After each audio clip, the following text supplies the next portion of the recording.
Hola y muy buenas tardes a todas las personas que nos acompañan. Tardes si está usted en el estreno de esta nueva emisión de Escuela del Amor, días o noches si lo está viendo en retransmisión.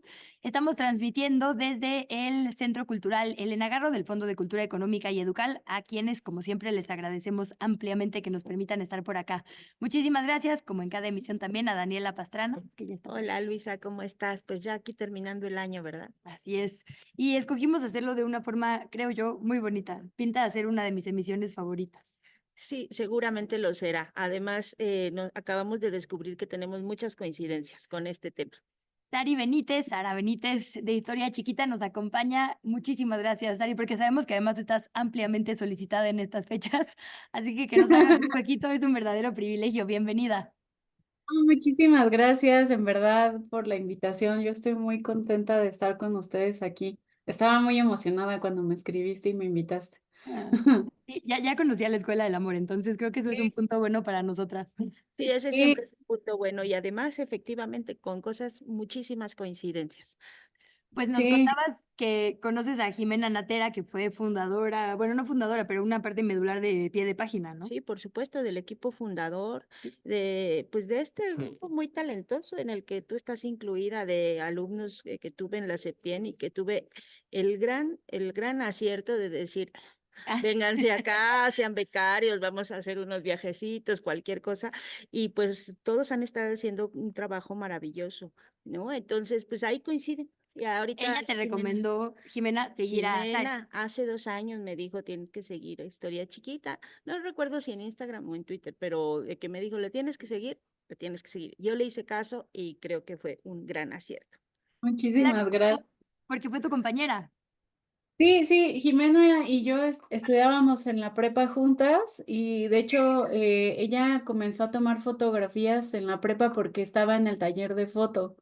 Y luego nos fuimos, pues era una escuela como religiosa, entonces nos fuimos de misión y ella hizo como sus primeros pininos en esa época de fotoperiodismo en la misión. Y pues hay una foto que me tomó en los pasillos de la prepa es una de mis fotos favoritas de toda la vida y somos amigas de hace ya algunos años, sí. Es una fotógrafa estupenda, ahora está en Berkeley, Mm. eh, haciendo un trabajo maravilloso en un medio local de allá. Pero pues sí, sigue siendo parte del equipo de Pie de Página, como todos los que pasan por Pie de Página.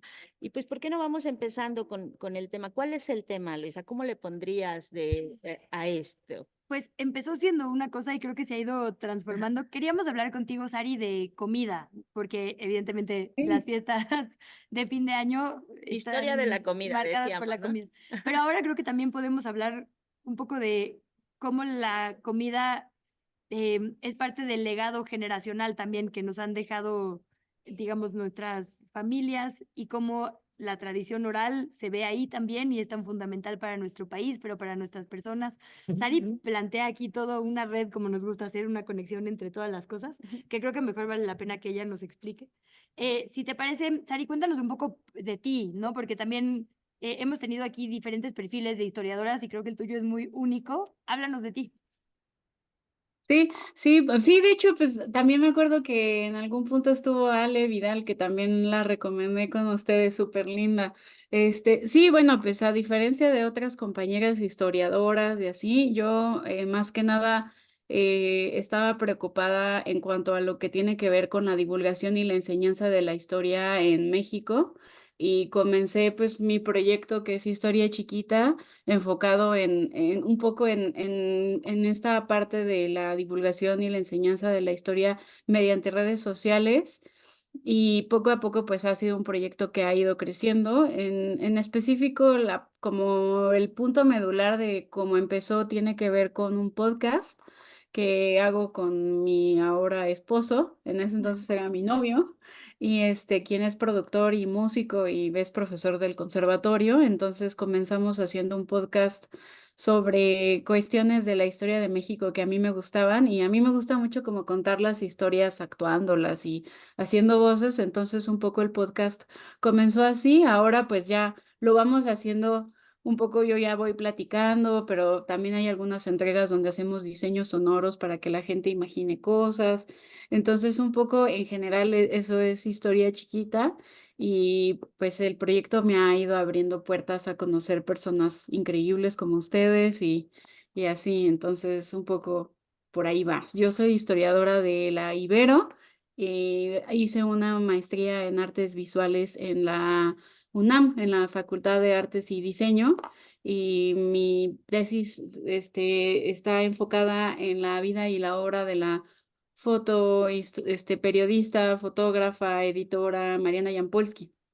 Ujú. Entonces, pues Mariana es como también una de las cosas que más me gustan en el mundo y pues a veces siento que se parece un poco a mí en algunas cosas y también me recuerda a mi abuela, entonces es una relación ahí de amor con Mariana, aunque ella no me conoció a mí. Sari, mira, el libro acabo de enterarme, porque te seguí en redes, pero no sabía que ya tenías un libro, dice Historia Chiquita, los personajes, barrios, recetas y recetas que dan color y sabor a México. Y luego dice de la maestra número 1 en TikTok.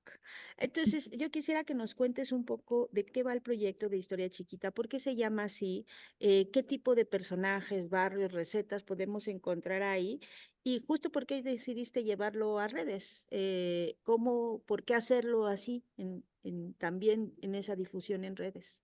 Bueno, en realidad es que Historia Chiquita era como un juego de palabras en un principio que tenía que ver con las stories de Instagram.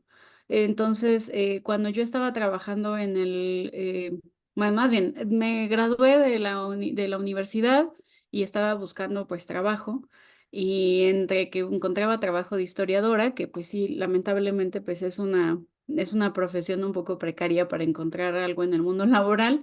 Estaba dando clases de idiomas y un amigo me dijo que pues no perdía nada con enviar mi currículum a una convocatoria que había hecho el Colegio Nacional para buscar es un investigador, entonces para un proyecto. Entonces mandé mi currículum y me llamaron y fui y me quedé con el trabajo, que fue un trabajo solo de 3 meses para ayudarles a montar una exposición por el 75 aniversario del Colegio Nacional. Ahora ya cumplieron 80 años, eso fue hace 5 años. Entonces, nos tocó investigar sobre algunos miembros del colegio y pues entre varios, pues investigué a Carlos Chávez, a Eduardo Mata, que son grandes compositores, músicos y directores de orquesta. Luego me tocó investigar acerca de Santiago Fukugauchi, que es un investigador geólogo que trabaja en el cráter del Chicxulub, que es el cráter en donde cayó el meteorito que hizo que desaparecieran los dinosaurios de la Tierra. Y después me tocó investigar acerca de la obra de Luis Fernando Lara, que es pues académico del Colegio de México y miembro del Colegio Nacional y que creó el Diccionario del Español de México con un grupo de investigadores ahí en el colegio.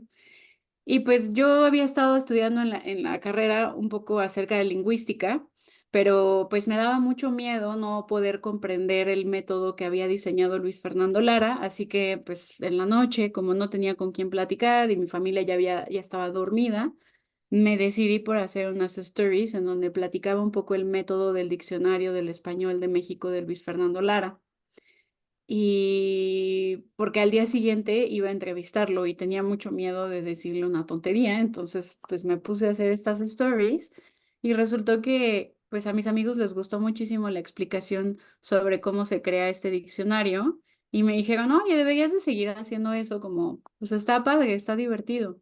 Entonces lo seguí haciendo y entonces comencé a hacer un juego de palabras en donde decía, ¿quieren que les cuente una story chiquita? Y era mediante mis stories. Entonces, poco a poco eso pues se quedó en una historia chiquita y después pues yo como que tuve pues un acercamiento al mundo de quien es ahora mi esposo en cuanto a la música y la creación del compositor y todo esto en un viaje que hice con él cerca de toda la gente con la que él trabaja. Y yo como que sentía que yo como historiadora no podía crear música como todas estas personas que conocí. Y yo le manifesté esta preocupación a mi pareja y él me dijo, bueno, pues si quieres crear algo, dime, piensa qué es lo que quieres hacer y si está en mis posibilidades ayudarte, pues yo puedo ser como tus manos. Y entonces, después de unos días, le llegué y le dije, creo que ya quiero hacer algo. Y le dije, quiero hacer un podcast. Y él me dijo, ok, pues vamos a hacerlo. Y entonces, pues literal, me puse a investigar cómo hacer un guión. Hicimos un primer guión y grabamos el podcast. A mí no me gustó. Yo le dije que ya no quería que saliera. Me dijo que hiciéramos una segunda toma. Lo volvimos a grabar. Y le dije que no me gustó y él me dijo, bueno, pues no, como también es mi trabajo, lo voy a publicar pues en las plataformas de streaming, me dijo, porque es un buen trabajo, aunque pues tú dudas de ti. Y salió y bueno, pues el resto es historia, o sea, fue gracias a que él lo sacó, que pues poco a poco todo fue creciendo y es lo que ahora hoy conocemos como historia chiquita. Y un poco lo quise hacer en redes sociales porque pues siento que a veces los historiadores, la gente que pertenece a mi gremio, como que nos quedamos en nuestro círculo de historiadores y académicos, pero a veces no salimos de esos lugares y no buscamos otros lugares que no sean tan académicos. Y fue por eso que quise que fuera en redes sociales. Tari, todo, siempre decimos, ¿no? Lo personal es político y un poco tú llegas a la historia por la forma en la que tu abuela justo te contaba historias, ¿no? E historias es la historia de la comida a través de la cocina, anécdotas, como que va muy entrelazada tu historia personal con tu profesión. Sí, sí, pues sí, todo tuvo que ver con mis abuelos. Yo desde muy niña crecí con ellos. Mi mamá, pues digamos que promovió mucho mi acercamiento también a ellos porque mi abuelo cuando yo tenía como 8 años le detectaron Alzheimer y eso hizo que pues estuviera más cerca y todas las vacaciones estaba con ellos. Yo aprendí a hacer arroz desde que tenía como 9 años.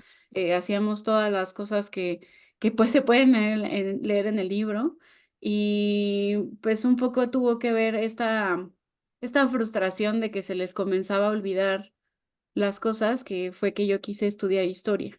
Entonces sí tienen mucho que ver ellos en la elección profesional que hice y obviamente pues hace 2 años que falleció mi abuela, pues fue algo bastante fuerte para mí y hizo que tuviera que hacer una pausa en historia chiquita un poco porque me costaba mucho poder retomar el oficio del historiador sin ella ahí. ¿Cuál es digamos, tu historia favorita del libro? ¿Qué nos recomendarías si dijeras, Para la temporada. para esta temporada, qué nos recomendarías o sea, veamos todo, pero qué es lo que a ti más te ha significado?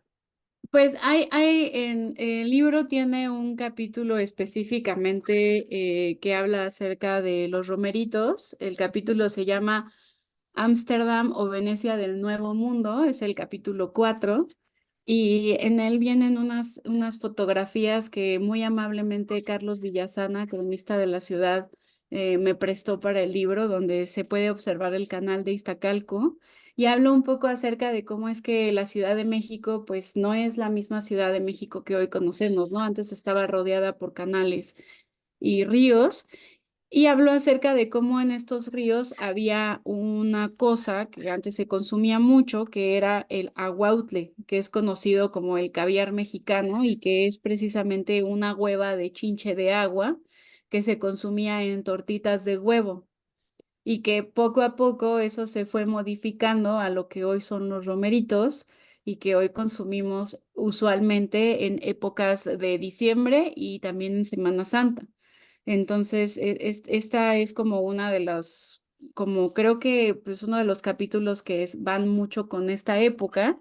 Y también fuera del libro hay un episodio de Historia Chiquita del podcast que se llama Cuando Quetzalcóatl robó la Navidad y que cuenta un poco acerca de la historia de cómo es que en algún punto el gobierno de México quiso sustituir a Santa Claus y al Niño Dios con Quetzalcóatl trayendo regalos a la gente en estas épocas decembrinas. Incluso ahí hicimos una reproducción de un anuncio que venía en los periódicos del Universal que decía como como que en vez de Santa Claus, de los Reyes Magos, de Quetzalcóatl para esta Navidad, y era lavadora, Whirlpool, no sé qué. Entonces, es un episodio bastante divertido también que tiene que ver con esta época.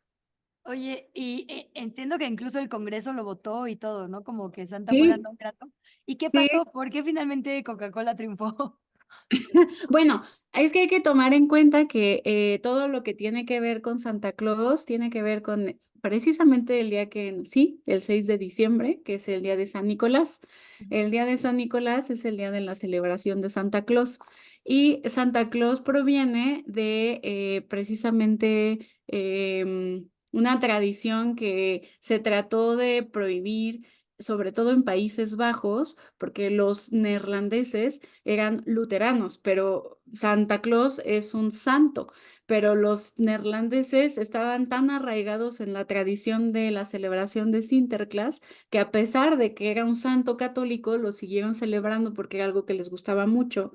Y luego hay que tomar en cuenta que esos neerlandeses migraron en el Mayflower desde Leiden hasta llegar a Estados Unidos, y en Estados Unidos se siguió haciendo esta tradición de Santa Claus, y más tarde se rediseñó a Santa Claus con pues como traje rojo que emula a las celebraciones navideñas y que ahora ya se ha hecho como muy popular, pero en realidad pues Santa Claus es un rediseño de Coca-Cola a un santo que es San Nicolás, y que pues obviamente es muy famoso porque se supone que con unas monedas logró salvar a las hijas de una persona que se estaban prostituyendo, y que gracias a que les dio estas monedas pudo evitar que se siguieran prostituyendo.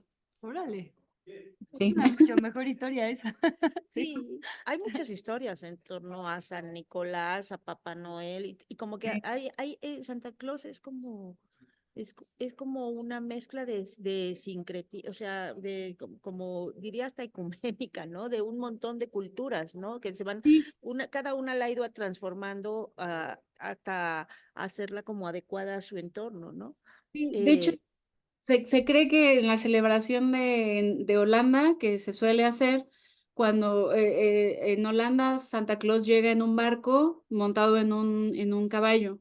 Y esta cosa de que tiene como estas barbas blancas, San Nicolás allá, se habla también de esta referencia con el dios Odín, que monta un caballo blanco que es el Sleipnir, el caballo de 8 patas que vuela en el cielo. Entonces tiene que ver también con tradiciones paganas. ¿Cómo puedes tener todo eso en tu cabeza? Que siempre me parece muy fascinante de historiadoras, de historiadores que guardan todo eso. ¿Cómo? Ay, sí, como periodista lo envidio mucho. Sí, pues no sé, supongo que tiene que ver con que hay cosas que a uno le gustan mucho, y bueno, en mi caso, el San Nicolás, como es el día de mi cumpleaños, es una celebración que me gusta mucho. Ya no se nos Entonces, va a olvidar nunca. 6 de 6 diciembre. de diciembre. sí, 6 de diciembre, sí. Pero hay que tomar en cuenta que en los últimos años la celebración de Sinterklaas en Países Bajos, y hay que mencionarlo, se ha criticado mucho, sobre todo con el Zwarte Piet, que es el Pedrito, perdón, así lo voy a decir, pero así le llaman, Pedrito el Negro. Lamentablemente, pues se hace blackface mucho en Holanda, y pues hay muchos grupos de activistas que han denunciado esta onda del Zwarte Piet en la celebración de Sinterklaas, porque pues es racista. ¿Y cómo fue que pasó? Eso sí que no lo sé tampoco, de ser una celebración el 6 de diciembre a mezclarse con el 25, Con el 20 y niño Dios. 24 de diciembre y con el Niño Dios, ¿tú sabes? Bueno, eso sí, ahora sí que ya hasta ahí no llega mi conocimiento, pero supongo que tiene que ver con la llegada o sea, como con la llegada de ¿cómo se llama? De los regalos, y se combinó con el nacimiento del niño Dios. Esa es como la cosa que yo podría inferir sobre que se supone que el 24 se espera que que la Virgen tenga dé a luz, y el 25 pues nace. Entonces los regalos se esperan ese día, y por eso Santa Claus los trae tal día. Aunque en Holanda sí llega, los regalos son el 6 de diciembre y se comen galletitas y chocolate. Sí. Las cosas que uno sabe. Oye, estoy viendo acá en tu libro que hay muchas recetas, o sea, hay muchas cosas muy interesantes en el libro. Sí. Tiene la historia, estas pequeñas historias que podemos a veces ver en el podcast, pero también tiene fotos y también tiene esto de recetas, que yo ya estoy aquí disfrutando de los biscuits, del pudín de lote. Esas recetas, ¿tú de dónde las sacas? ¿De dónde, por qué las seleccionas? ¿Por qué defines unas y otras? ¿Cómo ha sido, cómo fue ese proceso? Bueno, las recetas en su mayoría son de la familia de mi abuela materna y la última del último capítulo son de mi familia paterna, que son de Tepito, y ahí viene la receta de las migas, donde también hablo un poco acerca de la familia de mi papá. Pero este primer historia chiquita era más acerca de mi abuela y mi relación con ella. Y sí, la mayoría de las recetas tienen que ver con historias y con momentos que viví con ella. Usualmente los viernes íbamos a merendar a casa de mis abuelos y pues compartíamos la noche para que me contaran historias, y así como habían historias súper graciosas y divertidas de la historia de México, pues también hubieron historias que me contaron mientras comíamos ciertas de las cosas que están en estas recetas, ¿no? Desde que me contaban de cuando se escapó Judy, la elefanta, por Santa María la Ribera, hasta cuando mi abuela me dijo por primera vez que es un granadero, que fue la primera vez que yo sabía que existía ese cuerpo de policías, ¿no?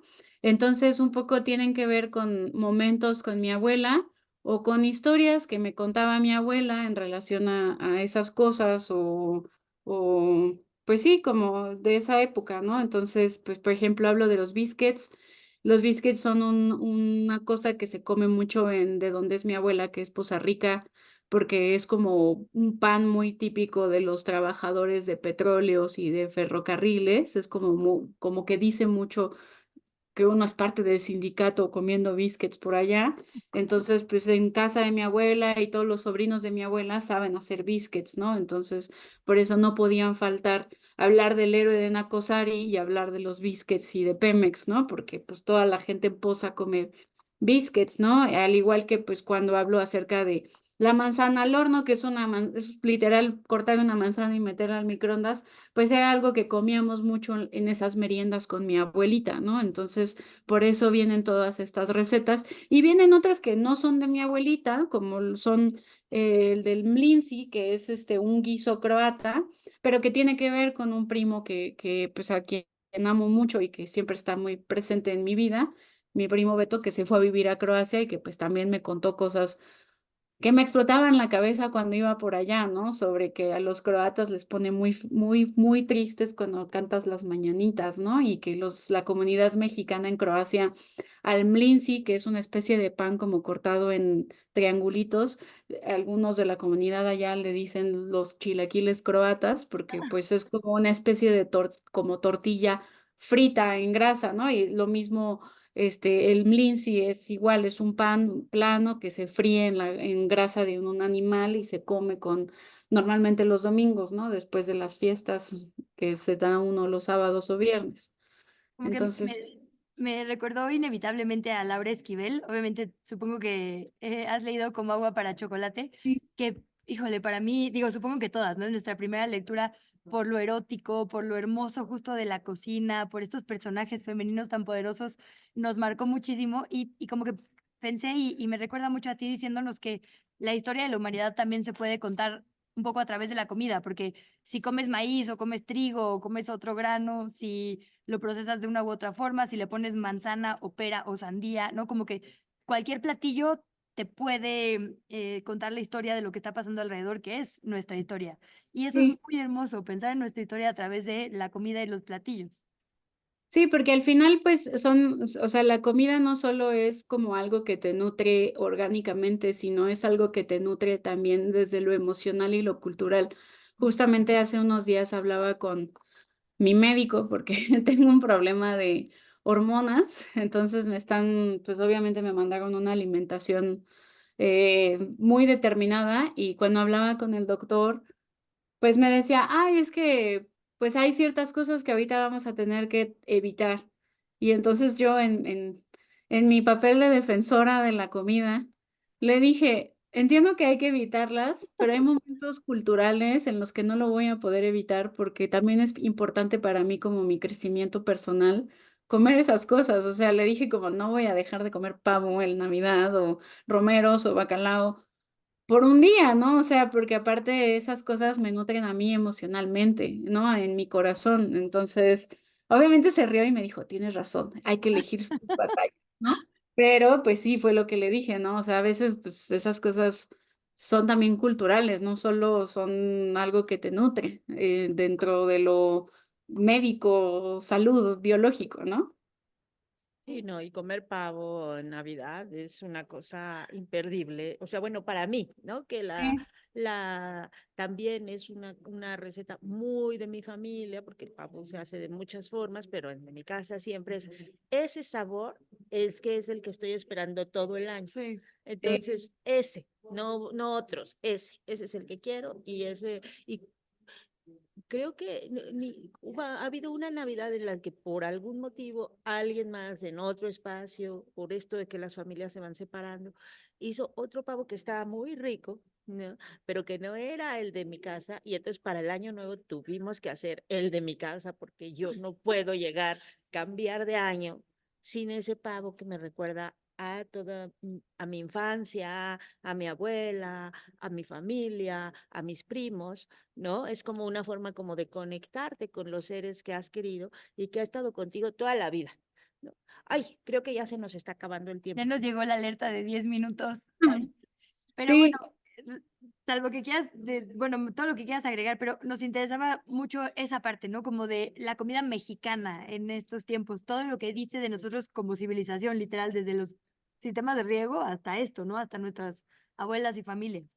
sí, sin duda la comida es un elemento súper importante y es por eso que luego de broma a veces le digo a una amiga cuando sale el pan de muerto en junio, le digo, es que ¿cómo comes pan de muerto en junio? Le digo, ese pan de muerto no es pan, o sea, para mí especialmente esos sabores son de una época muy en especial y como dice Daniela, para mí es muy importante comerlos en una época muy determinada, ¿no? O sea, y también para mí el año está incompleto, si no como rosca, sí, no como, bueno, en mi casa hacemos unas empanaditas de piña también con manteca de cerdo, sí, no como las empanadas de piña, o sea, como que para mí es muy importante porque habla no solo de la historia personal, sino de la historia familiar y al final pues eso también se va duplicando hacia la historia de nuestro país y pues de nuestro continente, ¿no? Y la comida es muy importante por eso.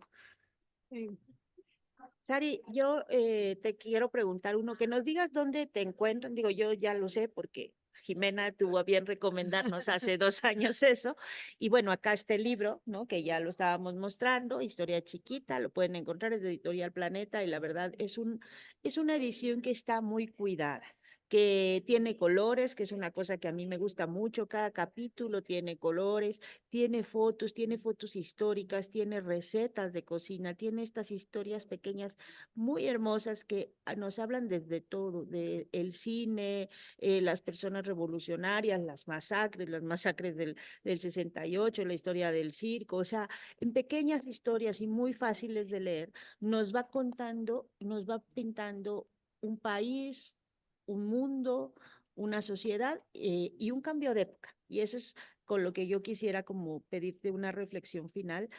Bueno, con una de Lobos, estoy viendo acá esa telenovela que fue tan importante. O sea, nos va contando un montón de cosas. Es un libro realmente hermoso. Creo que es muy buen regalo de Navidad. Si alguien Totalmente. quiere hacer regalos de Navidad, me lo puedes hacer, Luisa. Ahorita, gracias por el libro.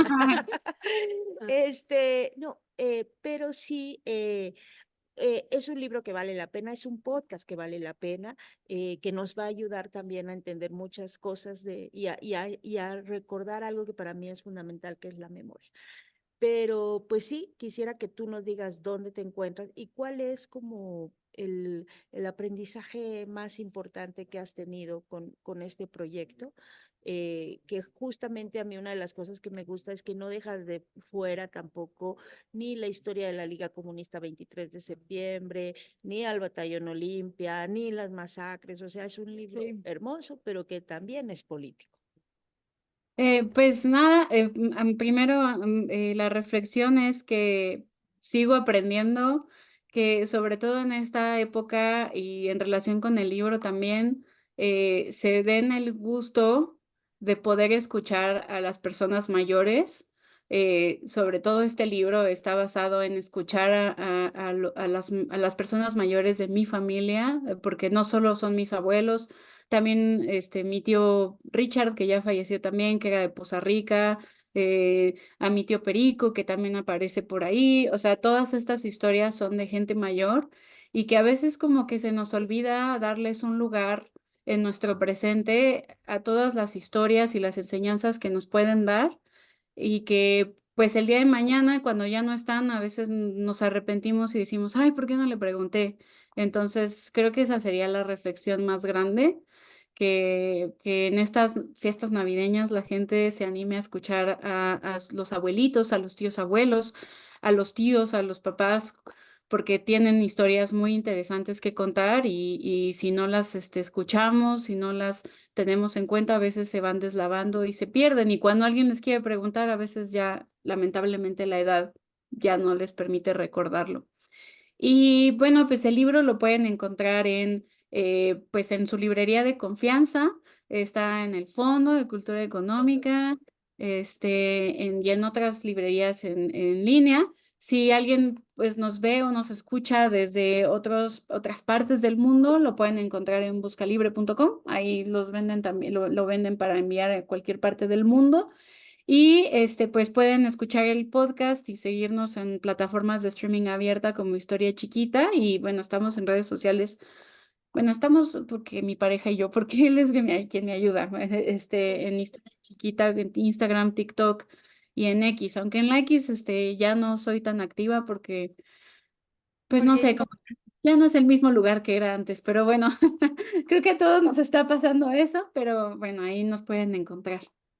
ay, Sari Benítez, digo, yo lloro casi siempre en este programa, no es novedad, pero de verdad que me dejas el corazón lleno. Hay que estar preparadas y preparados para llorar si leen esto, porque es justo un sub y baja de emociones, pero con ese sentimiento final que nos deja esta misma entrevista, como de aprendizaje entre personas, ¿no? O sea, como de no olvidarnos de apapacharnos, de voltear a ver a quienes están a nuestro alrededor, de darle un voto de fe pues a la humanidad y a su sabiduría y a su convivencia, ¿no? En estos tiempos tan difíciles cerramos un año muy agridulce, ¿no? Muy duro emocionalmente, de guerras, de tragedias, y de repente hay que recordar eso, ¿no? ¿Quiénes somos? ¿Qué nos une? ¿Qué nos conecta? Y creo que esto es un hermoso recordatorio. Así que gracias por esta conversación, gracias por tu trabajo y ojalá que sigamos esta plática todas las veces que sea posible. Claro que sí, gracias a ustedes y nada más como dato curioso, si quieren conocer a mi abuelita, hay fotos de mi abuelita en el libro, entonces solo para que se animen a leerlo. Por supuesto que que la queremos conocer y la vamos a conocer a través del libro. Pues muchísimas gracias y pues a nosotros nos queda como despedirnos y anunciar también que vamos a tener un par de programas grabados porque Sí. entramos en etapa de vacaciones y van a estar buenísimos los programas porque ya los grabamos, entonces ya sabemos que van a estar buenísimos. Para quienes quieren estar, también nosotros podemos estar conectados en el chat en pijama y en la cama sin problema. Eh, Tenemos que tener como estos espacios, ¿no? Entonces vamos a entrar como en esa etapa y pues ya nos veremos con nuevos anuncios y nuevas propuestas en enero. Un abrazo grande, Sari, muchísimas gracias. Y gracias Bye. a quienes nos acompañaron también.